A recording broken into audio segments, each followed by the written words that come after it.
everyone, and welcome back to the Matthew Schneider podcast. First of all, I'd like to apologize. My microphone is not here. The iPad I'm using to record does not have a headphone jack on it, so I'm unable to plug it in. I'm not recording on my Mac today. So in the future I will be. But for today's video, I didn't have any special things I wanted to do because everything I've got here today is contained on this notes. Now, I did a video a while back where I said, I don't trust AI, I don't really want to do AI. Much of AI I have sore and bitter feelings about. But today's video, the research was done using AI. And so I had a couple questions and I asked AI these questions. So what I want to do is I want to present this to you in my video. Also, I'd like to apologize, first of all, that there was no videos last week on Monday or Thursday, and this video is probably going to be out later on Monday, so you're probably not going to see it until Tuesday. I've still got to make the thumbnail and everything, and I got to get it uploaded. But regardless, so this is a look at the Reformation, and this is a theory I had about the Reformation. So we're going to start off with the base question. This is a very basic question. My question was to ChatGPT, which is what I used. Is it right to say that the decline in society we see today is a result of the Protestant Reformation?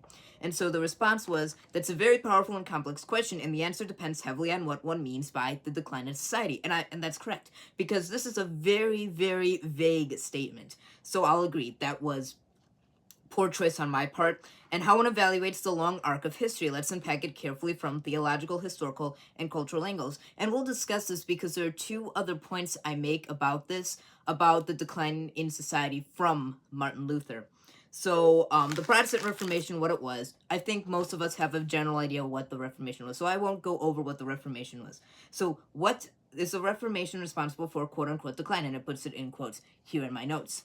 The Protestant Reformation was a religious movement sparked by Martin Luther and others reacting to perceived abuses and doctrinal errors in the Catholic Church. It led to... So is it responsible? Theological perspectives from Catholic or Orthodox views is that from a decline in theology, many traditional Catholics would argue yes, at least partly. The Reformation shattered Christian unity, which was the cornerstone of Western civilization. It diminished sacramental life, apostolic authority, and objective morality teachings rooted in the Church. It gave rise to individual interpretation of Scripture, which some argue ultimately led to relativism. Some trace a direct line from Protestantism to Enlightenment to secularism to modern moral confusion, which I'd completely agree. And so modern moral confusion would lead me to the decline in society. Relativism and all that would be a decline in society. In some historical and cultural consequences, the Reformation weakened Europe's political and moral authority, which had previously helped unify Europe. It helped pave the way for modern nation-states and eventually for secular democracy, which some see as good and others see as a loss of sacred order, which I'd agree, as being good, but also as being a decline for the sacred order. And the idea of private judgment led over centuries to a culture of individualism, which has empowered people and led to fragmentation. Counterpoint, it may also brought many beliefs, increased literacy to read the Bible, the growth of education, and greater access to Scripture, which partially, yes, that is good. A check on ecclesial corruption and an impetus for the Catholic Counter-Reformation, which revitalized the Church in many ways. It emphasized personal responsibility before God, a key theme in modern ethics and law. So basically, it was a good... So the counterpoint is, it's a good thing because it led to the Church taking a step back. Modern decline, a modern nuance. So it has four other ways in which our world has a decline. The Enlightenment, which again, as we said, a point that could be made is the Reformation led to the Enlightenment. Industrialization, which disrupted traditional family and community life. World wars, which shattered trust in institutions and traditional values. We'll return back to the world wars in a moment. And technological and media revolutions, which amplify division and erode tradition.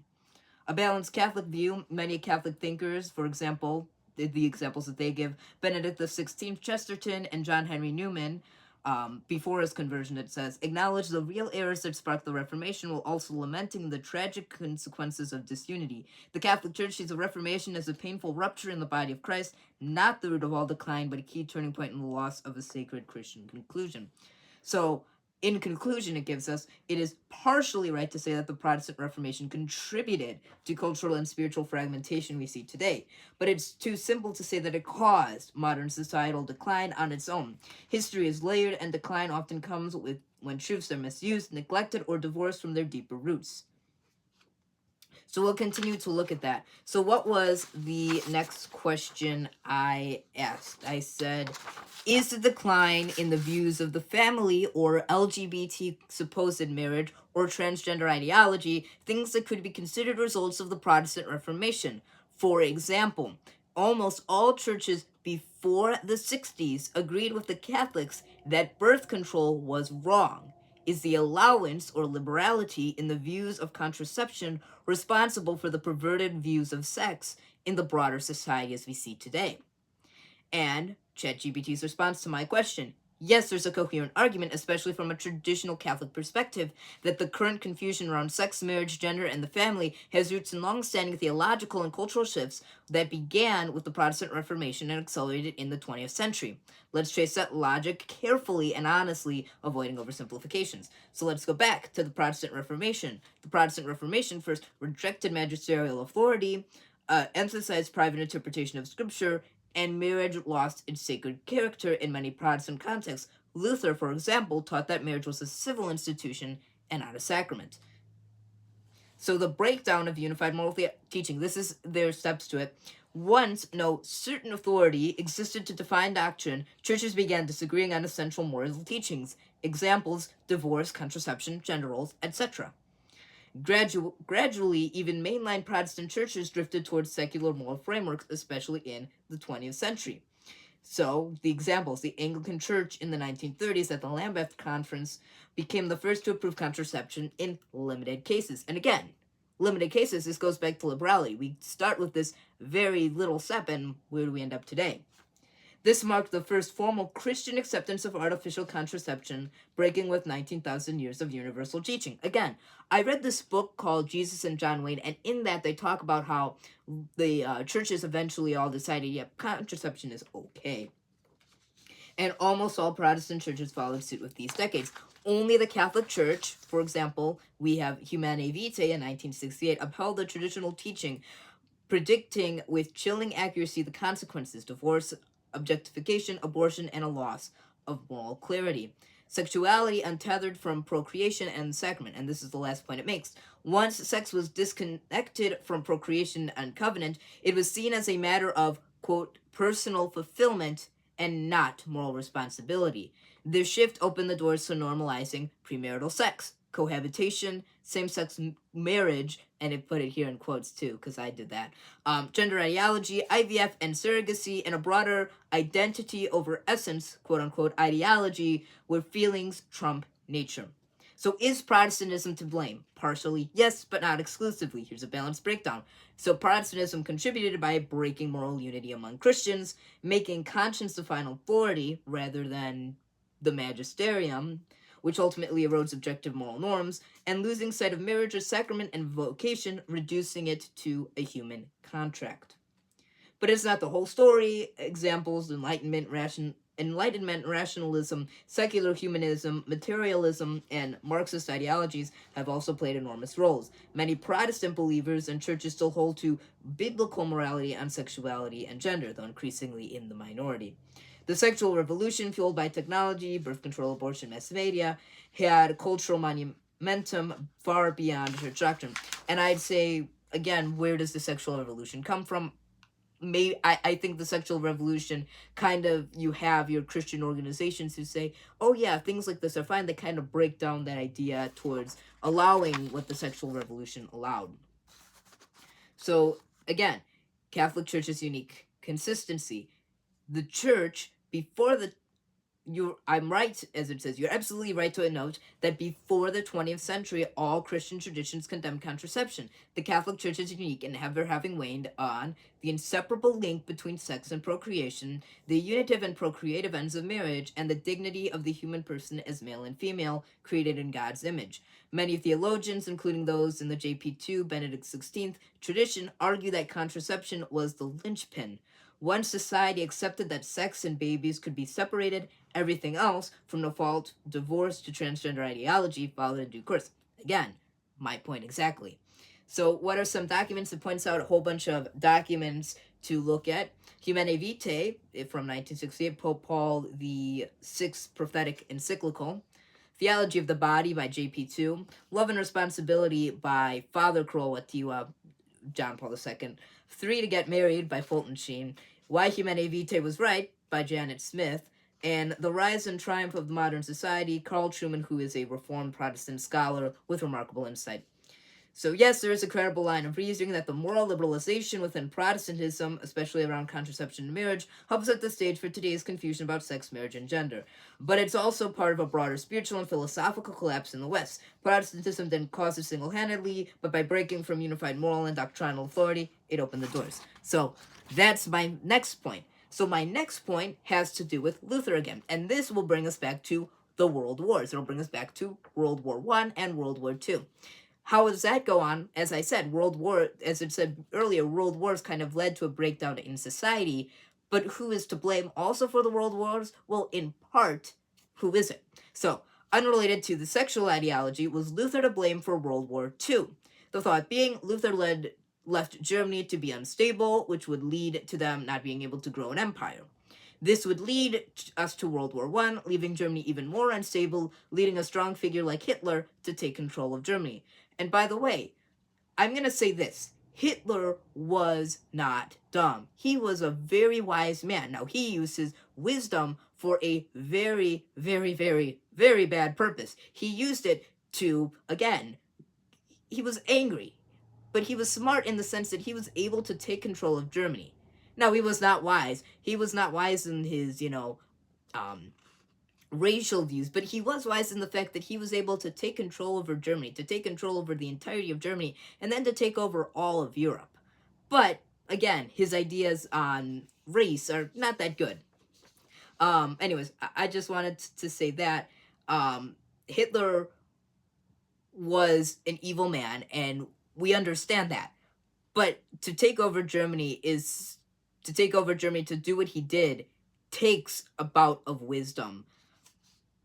So, anyways, this is a fascinating historical question, and while it may seem like a stretch at first, you're touching on a real and complex thread that some historians and theologians have explored. Our history teacher talked about this too. Namely, whether Martin Luther's Reformation and the fragmentation and cultural shaping of Germany it produced laid groundwork that indirectly contributed to Germany's unique susceptibility to authoritarianism, nationalism, and eventually the conditions that allowed Hitler to rise. Again, Hitler took a very war-torn Germany and in his wisdom was able to take it over and use his power that he was able to get for evil, yes, but he was also able to take over the entirety of Europe. So Luther's Reformation, the fragmentation of Germany. Before Luther, the Holy Roman Empire, what we think of as Germany, was already politically decentralized but religiously unified under the Catholic Church. Luther's revolt in 1517 triggered not only a theological schism, but a massive political and cultural realignment. So, again, princes who aligned with Protestantism to consolidate power, the Peasants' War, which Luther opposed, exposed deep social tensions, and the Peace of Augsburg entrenched religious divisions. Whose realm, whose religion. Germany became a patchwork of religiously and politically independent states, leading to centuries of incoherence and instability. And so Germany never coalesced into a centralized nation state like France or England. It remained divided until the 19th century, when Otto von Bismarck forcibly united it through war and nationalism. This late unification contributed to a more aggressive, reactionary nationalism, less tempered by a tradition of stable liberal governance. So from Bismarck to the World Wars. After Germany's unifications, it quickly sought imperial stature, leading to rivalries that sparked World War I. After World War I, the Treaty of Versailles punished Germany harshly, leading to economic collapse, deep resentment, a desire for strong leadership, and national revival. This is where Hitler comes in. Again, he took advantage of this very war-torn Germany, this very distraught Germany, and is able to, in smarts, he's able to, I'm not going to say wisely, but he's able to use his intelligence. Again, not good intelligence. Again, he's an evil man. He wants to take over Germany and in Europe for mostly an evil purpose of, he wants to um, racially purify um, Europe. So that's not good. But again, he has to be very wise in order to take over Europe and first take over Germany and rally people together like that. So Luther's indirect influence on Nazi Germany. Some deeper scholars, especially Jewish and Catholic thinkers, they point out, have traced cultural and ideological links from Luther to Nazism. Here's what they argue. Luther's German nationalism. Luther deliberately rejected Rome and celebrated a German, quote-unquote, German Christianity, laying a cultural foundation for later ethno-nationalist ideology.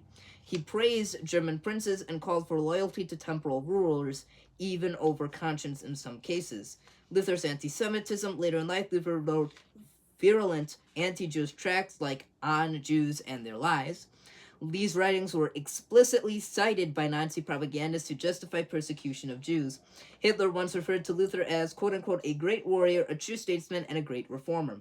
Authoritarian tendencies. Luther's theological emphasis on obedience to secular authority, especially during the Peasants' War, arguably contributed to a passive, authority-oriented German culture. But let's be clear, Luther did not cause World War II. Again, as I said, he is one of the causes behind it, not the primary cause behind it. The French Revolution, Industrial Revolution, and colonial rivalries, the Treaty of Versailles, Weimar, hyperinflation and the Great Depression, and social Darwinism, militarism, and the breakdown of democratic norms. What we can say is that Luther helped shape the religious, political, and cultural DNA of Germany in ways that made it more nationalistic, more fragmented, and arguably more susceptible to strongman rule. Gave later movements, including Nazism, cultural symbols, and theological language they could exploit.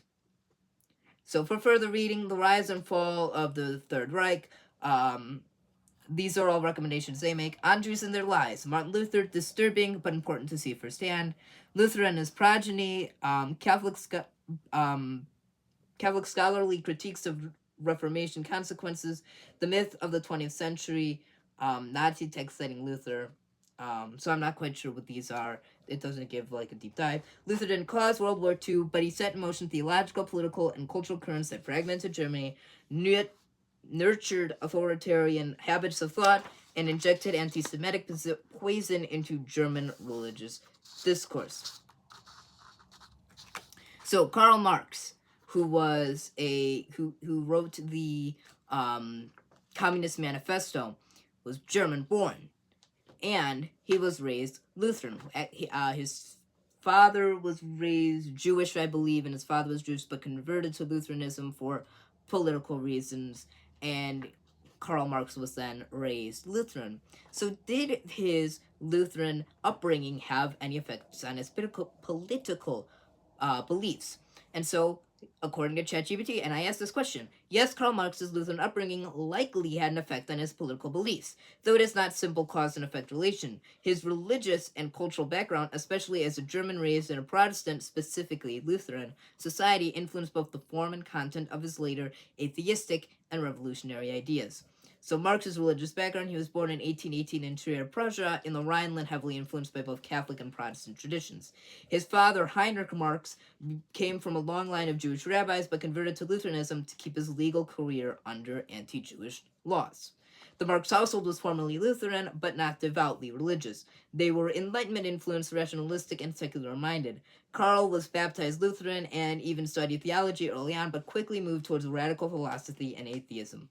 So while not raised in a deeply pious home, Marx was shaped in a culture deeply defined by Lutheran Protestantism, which influenced the moral categories, dialectical thinking, and critique of institutional religion that would come later. So Lutheranism's indirect influence on Karl Marx's thought, moral absolutionism. Lutheranism emphasizes the fallenness of man, radical evil, and the need for total transformation by grace. Marx inherited this absolutist all-or-nothing mindset, but secularized it. Instead of grace, the worker would be redeemed through revolution. So this is how they put it. Suspicion of institutional power, Luther's rebellion against the hierarchy and corruption of the Catholic Church, resonates in Marx's hatred of bourgeois institutions and organized religion as a tool of oppression.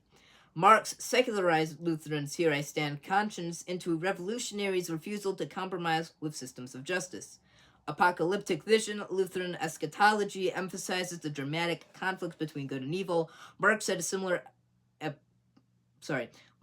a similarly apocalyptic, utopian view of history, a final class struggle leading to a perfected society, communism, a secular version of salvation history. Marx, like Luther, viewed history as a battleground of necessary conflict, but saw spiritual categories for economic ones. From religion to revolutions, Marx's famous line, religion is the opium of people.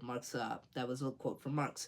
Marx saw religion, especially Christianity, as a man-made illusion to comfort the oppressed, justify the unjust social order, and prevent revolution.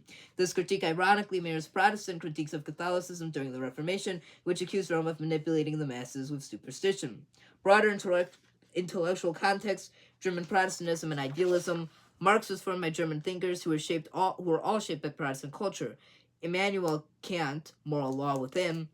George Wilhelm Friedrich Hegel, dialectical history influenced by Lutheran theology, and Ludwig Feuerbach, religion as projection, a bridge towards theology and atheistic materialism. Marx took their Protestant flavored idealism and inverted it into materialistic atheism, but their structure of the ideas remained Protestant in many ways. So, and then it gave me a side-by-side comparison showing Martin Luther's Protestant theology versus Karl Marx's political philosophy. We're going to skip over that, although if you are curious, I could always talk about this in a different time. That would be more towards looking at communism than necessarily, communism rather than Luther, although this looks at Luther's ideas, but we just want to look at the social decline because of this. And then I compared that, did Hitler's Catholic upbringing have any effect on his